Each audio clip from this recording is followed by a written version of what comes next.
আজকে আশা কর্মী দিদিরা রাস্তায় রয়েছেন, চাকরি প্রার্থীরা রাস্তায় রয়েছেন, চাকরি হারারা রাস্তায় রয়েছেন, অভিষেক বন্দ্যোপাধ্যায় র্যাম্পে হাঁটছেন, মমতা বন্দ্যোপাধ্যায় উৎসব করছেন। আপনারা কি বার্তা দিচ্ছেন স্যার? দেখুন, রিপাবলিক বাংলার সমস্ত দর্শককে আমার সংগ্রামী অভিনন্দন, শুভ সন্ধ্যা। আজকের এই যে আশাকর্মীদের বলছেন ৮০,০০০ আশাকর্মী তারা যে আন্দোলন করছে এবং তাদের সঙ্গে যে ব্যবহার করছে, এটা নতুন কিছু নয়। এই সরকার এর একটা ওষুধও আছে। অনেকে অনেক কথা বলছেন, আমাকে জাস্ট একটু সময় দেবেন।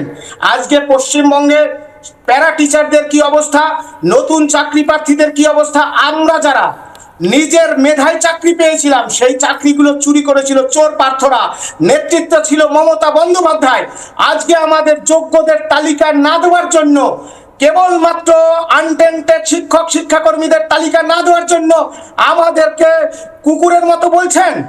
আমাদেরকে যেভাবে কুকুরের মতো অনশন, রাস্তায় পাগলদের মতো অনশন করতে হয়েছে বাধ্য হয়ে, আর র্যাম্পে হাঁটছে অভিষেক বন্দ্যোপাধ্যায়। আগামী দিনে সময় এসেছে, আগামী দিনে সময় এসেছে চাকরি হারাদের, নতুন চাকরি প্রার্থীদের, আশা কর্মীদের, প্যারা টিচারদের ঘুরে দাঁড়ানোর।